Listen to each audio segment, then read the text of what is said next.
Our first guest, we are going to explore the power of resilience with Lucia Dramat. Welcome back. Thanks for having me. Happy to be back.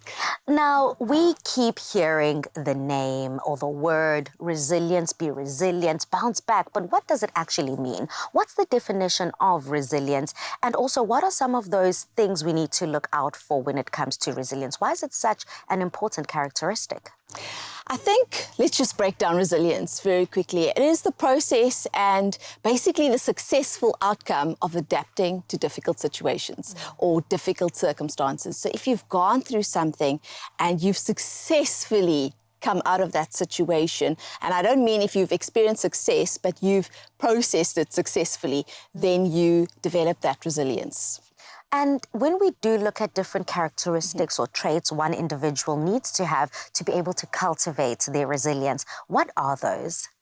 So I think each and every one of us have different personality types. We have traits, we have characteristics, and some of us are resourceful. Some of us have this problem-solving ability, and I think that already helps you to become more resilient. Is it safe to say then, Lucia, that some people are more resilient than others? Are some just born resilient, or is it something that you nurture through the journey of life? Definitely, some people are more resilient than others. And I think we see that all the time. You may have a friend that keeps hitting it with that business. She keeps going and she may have a fall, but she gets back up and she figures out, this is my new plan, this is the new action. And then you have someone else who has faced something, it didn't work out, and they're like, I am done. I'm out. I'm not doing this anymore. So yes, there's definitely a difference between people and when it comes to resilience. And one of the factors that I really see when it comes to resilience is a growth mindset. So some people have adopted a growth mindset, and I won't go too deep into it, but you get a fixed mindset and you get a growth mindset. And someone who leans into growth is comfortable with not winning all the time. Because if you don't win, you look bad, I don't want to try anymore. But if you're comfortable with growth, you understand, I'm not going to win all the time. Sometimes it's about growing, sometimes it's about learning, and then eventually, if I keep going for it, I get to the point where I actually win. So if you adopt a growth mindset and you learn to not make every failure part of your identity, but just an experience, and you learn to keep pushing yourself in different areas, even though it is uncomfortable, and you learn to process your emotions while you are going through this adverse situation, it really helps you to grab hold of that resilience. So I would definitely say diving into the growth mindset, and there's so many books and courses and programs just on that, will help you build confidence, but also resilience. And it's interesting that you kind of did already allude to adversity and challenges, because I've always, and correct me if I'm wrong, Miss Motivational Speaker, I am no expert in this field, but I've always thought that the more challenges you experience in life growing up, and the more adversities you are faced with, that is what builds a resilient person. And those that have more privileged lifestyles might not be as resilient as the next. Is that a correct way of looking at it? What can truly build resilience? Are past experiences, do they have any part to play? I definitely think adversity has a part to play. And I think that your past experiences, if you've had challenging past experiences, it will have a part to play on your resilience. But the key thing here is, do you process it?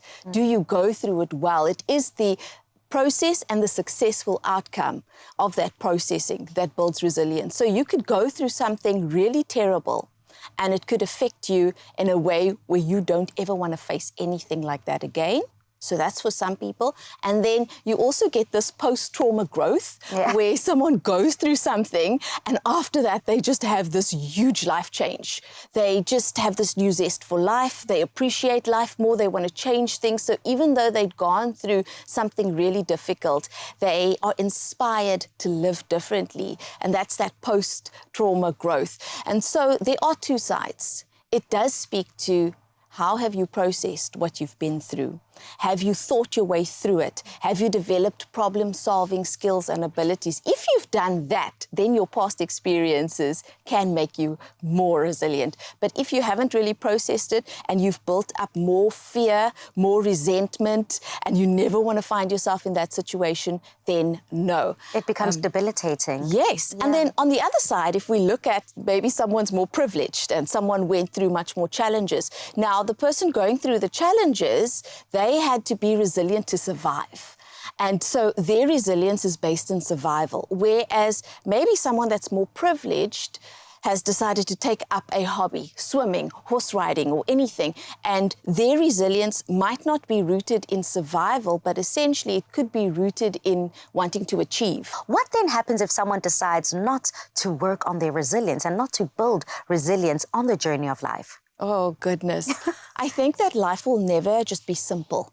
We think a peaceful life means nothing ever happens. That's not true. You know, peace is an inside job and life will always get crazy. There'll always be challenges. And so you run the risk of every time you are faced with a challenge, falling down and not being able to see results in your life. I know so many people who have said, you know what, I tried this, it failed the first time. It was only the third time I tried. I know the story of, I think it is Colonel Sanders, who says he was in his 40s and he came up with this chicken recipe and he spoke to all these people and no one wanted to invest. And now we all eat his chicken, right? Walt Disney, the same story. He submitted his artwork to so many companies and they were like, it's a no for me. And now we all look at Disney and we think, my goodness, they make so many movies. We love the animations that come from them. So essentially, if you want to achieve results, if you want to progress, or if you just want to actually feel good about your life, resilience is something that all of us have to build. Otherwise, you'll find yourself in a box, never moving out of your comfort zone, and essentially never seeing your dreams come to pass. Yeah, and that would be such a shame and such a pity. You know, growing up, my mom used to have this slogan. We used to do morning jogs and morning runs with her. And when it's time to go up a hill, we used to always chant, perseverance is the key to success. But now it seems it's not only perseverance, it's perseverance and resilience is the key to success. Absolutely. Thank you so much, Lucia, but we're going to continue our conversation a little bit later. Yes. Now remember that resilience is not just about bouncing back, but also about growing through adversity and finding strength in the journey. Stay tuned because later, Lucia will be joining us once again to share strategies for building resilience.